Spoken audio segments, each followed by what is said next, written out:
Mi conta identivisi contan sonsion si azanlokwe mi awekon titengbe sed mugba e jekhedo bo khosusu do mi dona se khulimi bo leklo ko miton le mi do kho miton le me alo ndo item godo mi pon e be ko me hona mi titengbe mi do okuchetona mi egbe do ko jira miton le me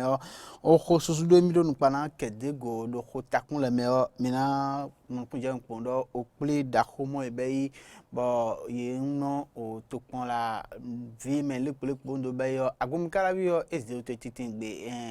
o sunge meton mo be yo o tokon la vi godo meton merako angelo ahmadjinu bodo ahmakwatan le poye no ndo be onu mo yero réunion de municipalité ni kogbe godo ina time nami do o Sénat assim o gan Sénat mtito mo pechedo somme lesi no pado benesi to me donner mele menako Emmanuel Tiando ibuda kwaton le po o Togan Patrice Talon dawan ha ebo yen de o osomo yeyiwa kaka ndado fifodio mera Patrice Talon e dogbe tona e olokpa fo titengbe selmo gbe e jekedo numo yedo do titon o yeton mina sesikwena do ni wagime mise ngomonu kun je mi titengbe selmo gbe nle zianyado mi do kuchetona mi olokpa fo mina timena mi do okri mo bayi okri ye bayi do osume mon topon la ville plopo me do agbome karavi do topon la agbome karavi ton donner milene osunge meton ye bayi titengbe bo merako angelo ahmadjinu e poto sewa dogbe taton le biko conseil communal donner milene ye bayi opleni kogbe do topon la vie godud meton me e ye bayi onuwa ni kogbele naga ye ben le do o hotel me khomo ye do eteni kogbe me mi lesun mi yanga bo merako matin jimoku de npo e sesin ko na gbon o gbemitan lo me mi do pon o ye lo le ngosi ho lo le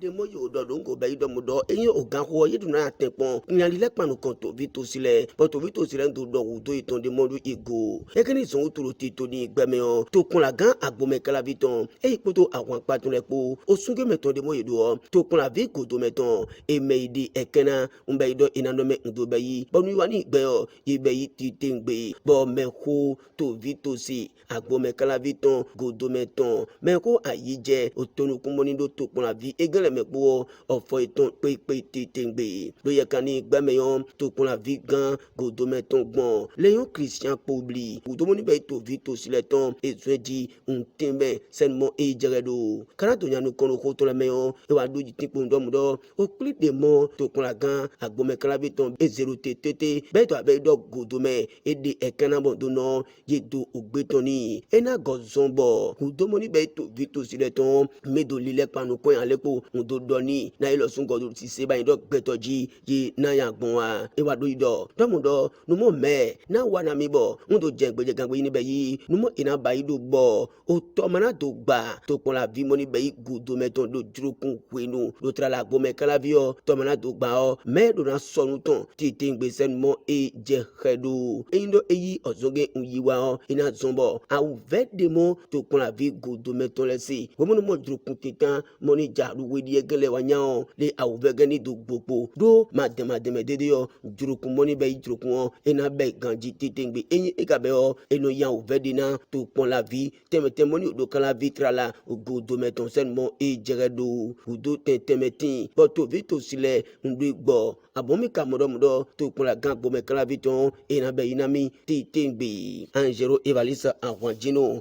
losuna do yiko o ero titeme pondo mudo ozondile udo te do trala godo metombo ye udu na wana ye ozondele delegane do trala mo ina beido ndo ze mi ogba moni bei sovoton egion bei lo lampade solaire ye na zerote poto de moni glegbo ye na do fo bei do egreto moni odo to ponla vi godo meton le me bo aina jai ni do tiyan egenru ayamene ganjin be do mademe yo ye do na bei onugbe titengbe owe gomoni bei taji yo e ni bei ali hokun bo mademe dede yo numoni be lotissement yena hunu senji do to pon la vie godo meton bo to vito si le pondo vo bo me moni poro ko iton agbale yo yele ni do mo teme do gba ko iton ti tengbe sen mo e je kedo e ke godo o ye godo o kan ho numo ina ba ido bo to pon la vie godo meton do agbaton sa ni dodo asen ton ti tengbe be do mo do e ye gun e ye do mo do to pon la vie godo meton le do oyen ne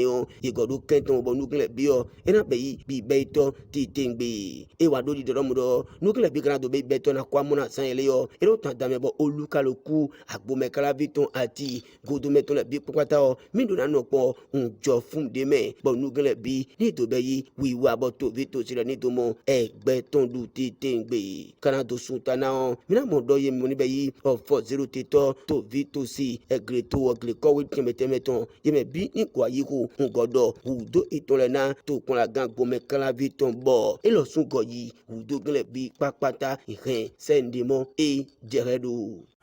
Eche kpikpa se ofowa do kosi akpa nyamina no ntime na mina o sero o etregmo o tukmo la gan agbome karaviton edo yemu beyi azinpo ye edo izedo azinpo ji meleka ne yemu beyi tukmo la vi bo ina do teme kona o tukmo la vi gan mo khodi jekona yenya o gamele miando mido tukmo la akasa toton tukmo la revieton poto tukmo la agbome kalavi santulotonbo eiden bo ye emi otongele o ye ze azinpo na ititingbe bero ile tito inado azinpo pon na o ye emeni ko gbele kaka je wo mo o sen na gbe do ye go a o sin eton le mere bo o revio o ye benu walo nze o meraho mo duelo meraho mo yezelo do azinpo ji meraho Ernest Dovedo elone bo etenlo do me e hundo titengbe wagudo meraho o me mo bayi to pon la gan agbomo karaviton Angelo awanjino elosun do a ken pando ko midoto imolele do o agwamiton sai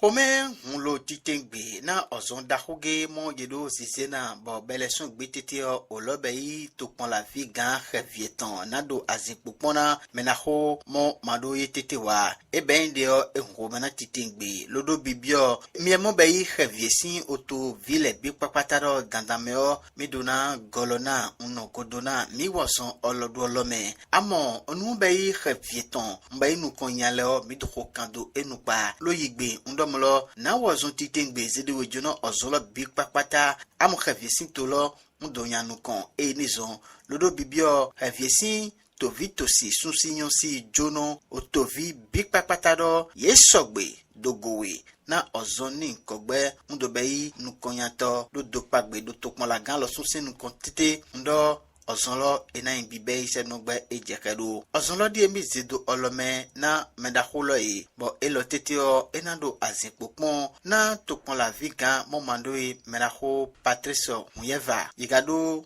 bibio mie to vito silero dandameo medono wozongbodo otokpon la vi gan miton yoyogepo ozonlo mayin e chugeton wa medona goloni titengbe nogodoni se nogbe ejekedo mede mawa no atonde pepo enye dogodopo ngwado onulevulevule doro godoton nuken e mazeto yanu konde pepe enizon lobibio lekpo miton ledo mi tekpon goloni ozonlo ndonyan konse nogbe ejekedo ene o reviesin tolo me fomina no ondo amido doto ye chon le po ye gbana reviesin o vile tete senugbe ejekedo bo doto eni ko gbe ye hunu son eji eten lo do me e mo be gan pechena o namena no kan isin apado agbomi karavi do eten lo do me na ho Rodrigue o korwin e hondo titegbe ho to mo do sesini ko na midoto onu dahone oto hunu kunsin onune yedobeyi na dotokwe mon yewaze gba do kajesin to lo metete e ben debo esepo to vito sile mbedo udomo be to vito sile ton mon namena no kajesin apa ye hen ye sewa oye weganu ye mo be osun wato ile o ye do ye nwozona itenu gbe ejekado nu konyasin onuna titengbe enizon mido bibio to vito sile do o khoni nkogbo be dotokwe ye gbana itete o ye tinpon golona to tozon wato le penukun de go senu gbe ejekedo indo ndegado mendiwa o nya uwa doto eni kogbe beleun do doto we matinda wa mido yaji amo de mo doto eni kogbe wade o ko mahun edona beina mi eto vitosi revieton le egbe de momino onu sonji o ebe abajije bo oya moto vitosi le ji monamena no kanjisi apa ye ja otu imagi doto emo ina ya unya o awvengele bi ko ata edote do imomile tete Mena temena miro ogamo kwechero osin dako mo doko do so misin ko la goro benesin to me ro sena organic ogbele o kwechon wi be kwechon wi ni kogbele e wa fifo ni ga wa fifo no e do be so godo to mo anya mera patrita no e ro ndo ye wa ye dogbe na ititengbe enya o mera ko Emmanuel Tiando igba mo kweton le po yenya mera patrita no sin agbasa bo mera patrita no dogbe na ititengbe homo edo o son o plus o yedo mo ide godo homo edo sin se hona mena ko matanji mo kudu nko edo di donami Atangagbe so mele kese azantongo ogamoni pechena ogomoni penukun do volide gogobo irodo sena ogamoni pechena ebu awan patun lepo to beyi Emmanuel Tiando jirani ijono na to gan benetuloton do de mo iwoso itun kaka do fo ero dandan mebo jeruna ya dugbe na to gan benetuloton titingbe sen mo ije do bo Emmanuel Tiando do yi to le meon de mo mi owaso mi tun kaka bo owe chun mo mi beile edo fo ozomo mi wa ni zon to ganto yuromi na dopa ogbetonami titengbe ezi to bito direction forote ngozi check preparation forote we do aze lo sun papa sin o forote ondodo ogbetonami bo mile sun moni beyi àwọn panse na ton le mile sun le go yi ogbedi do ton poto àǹfààní po we do wa yi pedo ni gbe ngogo to na ya moni beyi to vito si bene to lo ton titengbe emetemeteme de moni wa son bomi gbo trala ozon we dako mo ye voiro do institution moni tempon un plamido titengbe kakabo ozomi ton dodo fi photo be ile tete e be inde un jengbeje gangbe sen mo e jeredu eji do ye moni be ozon we do igele ye dolomi titengbe na ozomi ton wa mevo do ile mevo ozomi ton mo mi wa bo ye dodo kun dinamido tete e maganchi gboni titengbe sen mo e jeredu wa onile pole gbeto moni be juro dagbono le ye ko do gbe ton na titengbe yeji mika do waye mi se onundele zerote numo ko gambe yi na se na we lo ni do lido mi zerote titengbe do nukele nko eduna be yi bo ena do zombo se mo mi le do yan tete emede mo na wa je se na nu pale ye ni do wozon ni to je ngbeje gangbe ngo wozon wu gambele nko do nino me dagbo me ntele ka mika zerote mi do na to gando mu do ye reon ye ni tempon ngba noten mo ni be yi senaton levo noten jo noten mo ina gbabo amo njo titengbe bo ye do modo senasi noten idie nugbo titengbe sen mo jekedu mi ko do ti dodo mudo noten gele pogodo ye ko na gba noten gbon to pon lepo me bo nbe yi do mudo noten gele ndo mi de fo pogodo ani anu mo ni be yi voride ton egele onye ye na no zedo e mana be yi do mudo o voride pogodo senu mo ani anu mo ichododo to pon la son aten abi to pon la vision aten lebo ye ni dodo kovlo sa le emana yin ni gbon olopa de pepin gba eji enje ka gba noten ni gbedo to pon lepo meyo ye de fo pogodo onye le na no be onukele dole mi time ko kele bi pakpata na to gan bene to loton titengbe sen mo jeredo endo na be gbon eji ne titengbe ni ina be indi jengbeje gangbe wegenu eme yoyo dimo ni wa do oyin na jele ile sure yin do no ofoye awiye me do wozon amo otomiton ni to yanu kan titengbe sen mo jeredo enemi konto ho godo to momina dondo kritakuna gbe ton be do ye be kli dakole po do azove fon na ina be do to vito silendo mosinu ye kan ni ko gba me eye be opreni ko gbele bo so agba mi to mo mi ro shonat bo chi o elon eten lo de mega ye lele wa mi poto ho mo do le po mi se si ko na do gbe mi ton lo be na yena beido to vito silen ndo mo esizan sed mo gbe ejekedo ye kani ko gbe me eye do zetito da hole podo te yiro autorité de bassin du mono bo yan bayi okpli da hole po ye do nentaglement kondo ozon be yo son yena wa esin ndo yinde bo to vito sile mado je odoton wa do kpli da hole ko gbe do me bene ze ofodote to golo sun ze ofodote ga boten lo do me o gamon peche do tokpon kufoton medahu Christophe Megbeji edo di dodo onu dahone bo yedona bayi titengbe seno gbe ejekedo bo onu mo yero comité du bassin e bayi tito de bo yemomo bayi esizon watole ndo me titengbe bo yena woson unentanglement pon na yena bayi do esin ndoyin onu bo to wito sire mando je odoton wa onu ni kogbeleji emido tanglumenane do donu wa egeme au gamon peche na nous moi il